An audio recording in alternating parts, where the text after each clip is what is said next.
ताज महल बुहुमनि मोन 7 गोमोथाव समायना नेरसोनफोरनि मादाव जोंनि भारत हादरनि ताज महलाबो मोनसे। ताज महलखौ नायनो मुलुगनि गोबां सुबुङानो हांखुर जानानै भारतसिम आगान सुरफैयो। जामनो जिनो रोङै सनानि ताज महला मानि थाखाय दिनैसिमबो बुहुमाव मिथिसार जानाय आरो बुहुमनां 7 गोमोथाव नेरसोनफोरनि मादाव मोनसे मिथिनो लुबैयो। जों बयबो ताज महलखौ नायनो लुबैयो। मा रहस्य दङ बे समायना रमायना ताज महलाव? खुलुमबाय लोगोफोर, नोंथांमोनखौ आंनि बे गोदान भिडिअ'आव बरायबाय। लोगोफोर, जों ताज महलखौ उन्दैनिफ्रायनो खोनादों आरो नायनो मिथिनो हांखुर जाबोदों। मानि थाखाय मुंदांखा समायना ताज महलालाय? ताज महलखौ दिनैनिफ्राय 380 बोसोरनि सिगांनो लुहोदोंमोन। दिनैसिमबो दं। जोबोद सोमोनांथाव लोगोफोर। फै लोगोफोर, ताज महलनि आन्दोनि गोजाम जारिमिनारि खौराङाव हाबलांदोनि। बै मुगायावनो भारत हादराव मुगल खुंथाय सोलिगासिनो दंमोन। बे समाव बाथि मुगल राजा शाहजाहानआ सासन खालामगासिनो दंमोन। गावनि अनजालि बिसि मुमताज बेगमा जेब्ला गथ' जोनोम होनायाव हरखाब बे बुहुमनिफ्राय आनज्रायलांदोंमोन, अब्ला बेनिनो दुखुआव मुगल राजा शाहजाहानआ हांमा सुरहाबो दुखुजों बुसोम जादोंमोन आरो शाहजाहानआ गावनि अनजालि बिसिखौ बावनो हायाखैमोन। बेनिनो गोसोखांथिखौ बुहुमाव जुगामि लाखिनो नेरसोन महरै गावसोरनि अनज्लायनाय आरो मोजां मोनज्लायनायखौ शाहजाहानआ लाखिनो ताज महलखौ लुहोदोंमोन। जमुना दैमानि साखाथियाव थानाय आग्रा सोहोरनि इउपि रायजोआव ताज महलआ दं। ताज महलखौ गिबियाव 1632 मायथाइयाव लुहोजेनदोंमोन। ताज महलखौ लुनायाव बै समावनो 32 बिलियन रां खरसा जादोंमोन। आथिखालाव बेनि बेसेना बिलियन रां जासै। 25,000 सुबुंफोरा ताज महलखौ लुनाय खामानियाव नांथाबदोंमोन।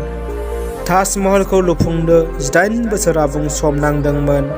ताज महलखौ लुफुंनो थाखाय मुगल राजा शाहजाहानआ इन्जिनियारिं मिस्ट्रि उस्ताद आहमेद लाहरनो मावनो गाहाय मिस्ट्रिनि बिबान होदोंमोन।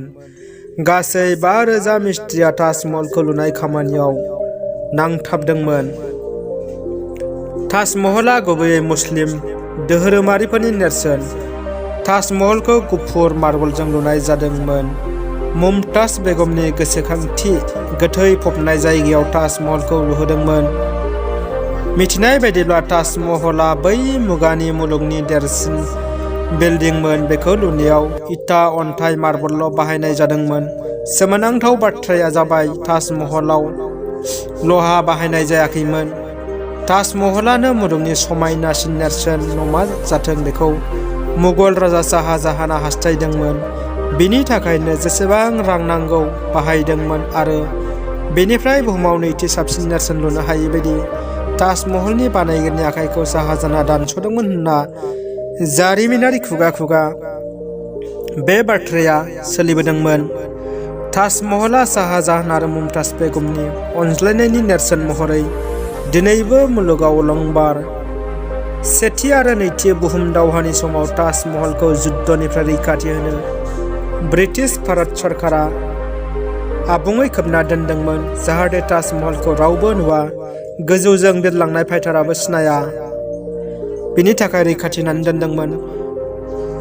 ताज महलआ जोबोद सोमोनांथाव। बै मुगायाव लुनाय ताज महलआ जेसेनो खाथियाव थांगोन फिसा जालांगोन आरो जेसेनो गोजानाव थांगोन एसेनो गिदिर जालांगोन। बिनि रहस्यखौ दासिम रावबो दिहुननो हायाखै। ताज महलाव बाहायनाय मार्बलखौ चाइना, श्रीलंका, गुबुन हादरनिफ्राय लाबोनाय जादोंमोन। दिनैबो बेनो बे जोंखोल, बेनो भारत हादरनि मुलुगाव देरगाथाव समायना मुंदांखा नेरसोन ताज महल। ताज महलनि सायाव खालामनाय भिडिअ'आ बेखिनियानोसै लोगोफोर। भिडिअ'खौ नायनो मोजां मोनदोंब्ला अन्नानै लाइक, कमेन्ट, शेयार खालाम आरो चेनेलाव गोदानब्ला चेनेलखौ साबस्क्राइब खालाम। बेबायदिनो आं गोदान गोनां भिडिअ' लाबोब्ला जाहाथे नोंथांमोना सिगां नुनाय बायदि। गोजोन्थों।